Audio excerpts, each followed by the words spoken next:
buenos días. El día de hoy, continuando con estas pláticas en materia de derecho del trabajo, vamos a hablar acerca de las actas administrativas, que como lo dijimos en la plática anterior, se les llama también actas de investigación o reportes de incidencia de hechos. Ya lo habíamos establecido, un acta administrativa es un documento en el cual el representante de la empresa asienta un hecho. ¿Qué fue lo que pasó con el trabajador? ¿Dónde sucedió? ¿A qué hora sucedió? ¿Cómo sucedió? ¿Quiénes intervinieron? Ese hecho normalmente la empresa o el patrón va a evaluar si es suficiente para imponer una sanción disciplinaria o, si es particularmente grave, pudiera llegar a una rescisión de la relación de trabajo siempre y cuando se tengan los suficientes medios de prueba. Recuerden que dijimos que la Ley Federal del Trabajo, a diferencia de otras legislaciones, establece en el artículo 784 que el tribunal o la junta va a eximir de la carga de la prueba al trabajador. Esto quiere decir que al patrón le toca probar. Por eso el acta administrativa es importante. Es muy importante que la hagamos con claridad. Es muy importante que estén establecidas todas las circunstancias que ocurrieron y quién fue testigo. Posteriormente a que el patrón o el representante del patrón hace su manifestación, los testigos, quienes estuvieron presentes o que escucharon los hechos, declaran bajo protesta de decir verdad y finalmente se le toma la declaración al trabajador. Últimamente yo he recomendado que en las actas se haga un interrogatorio, un cuestionario que se le añada. La razón fundamental es porque desgraciadamente la enseñanza del español en nuestras aulas pues ha cambiado, no para bien sino para mal. Y hoy en día mucha gente ha perdido la capacidad de redacción. Vaya, ya no se estila como antes enseñar a los alumnos a redactar. Y cuando le pides a una persona que describa un hecho, normalmente la descripción es inexacta, es incorrecta, no está completa. Las preguntas entonces vienen a completar esta situación y ya son preguntas específicas que se le hacen al trabajador para establecer que cometió un hecho que puede ser sancionado, como lo dije, de manera disciplinaria a través del reglamento de trabajo o, en su caso, si existen suficientes elementos de prueba, pudiera llevar a cabo una rescisión de la relación laboral en términos del artículo 47.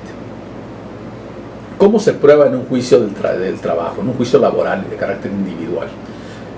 Miren ustedes, dice la ley que si hay controversia sobre fecha de ingreso, el patrón tiene que probar. ¿Con qué lo puede probar? Pues con el contrato individual de trabajo, con el alta del seguro social, con la apertura de la cuenta de la nómina que se le está pagando al trabajador, con un gafete que tenga el nombre del trabajador y la fecha de ingreso.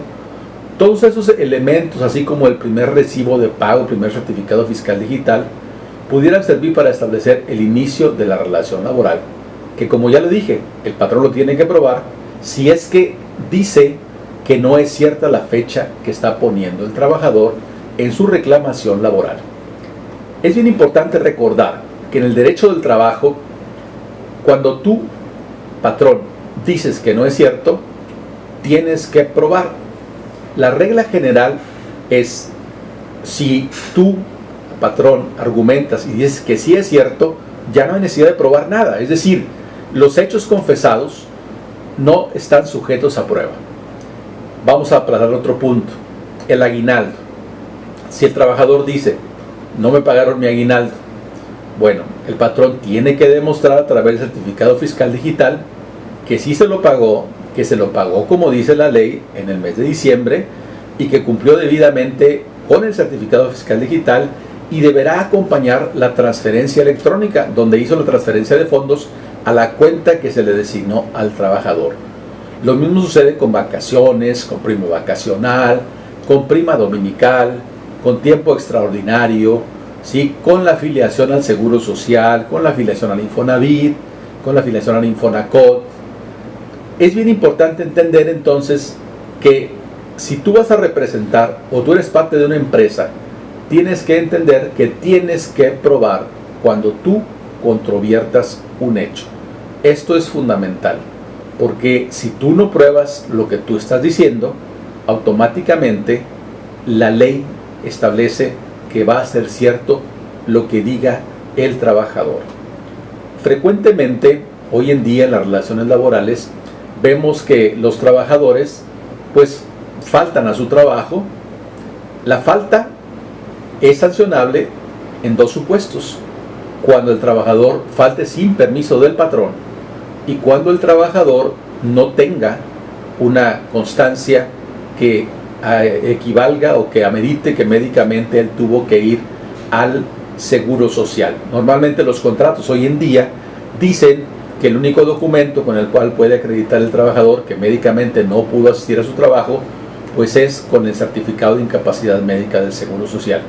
Esto porque se ha llegado a caer en el absurdo de que los trabajadores quieren justificar que no fueron a laboral con un certificado del doctor Simi, con un certificado de similares, o muchas veces mandan un mensaje por WhatsApp o mandan un mensaje por inbox en Facebook y dicen: es que yo le avisé al patrón. Y lo que la ley no dice es que le avises, lo que la ley dice es que tengas el permiso, que tengas el certificado de incapacidad médica, porque entonces podríamos llegar a caer en un abuso. O el trabajador dice: es que yo le avisé al supervisor. Entonces hay que entender esto con toda claridad.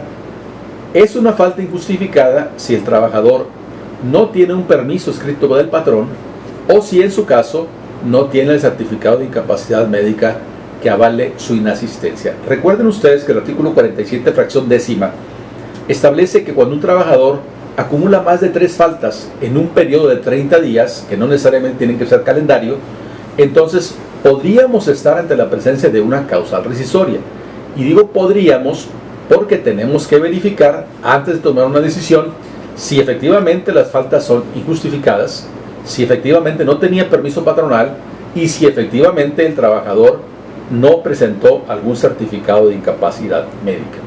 En ese sentido, el acta administrativa, cuando es por faltas, con la relevancia, porque ahí le vamos a preguntar al trabajador si es cierto que no se presentó a trabajar tal día, en tal horario.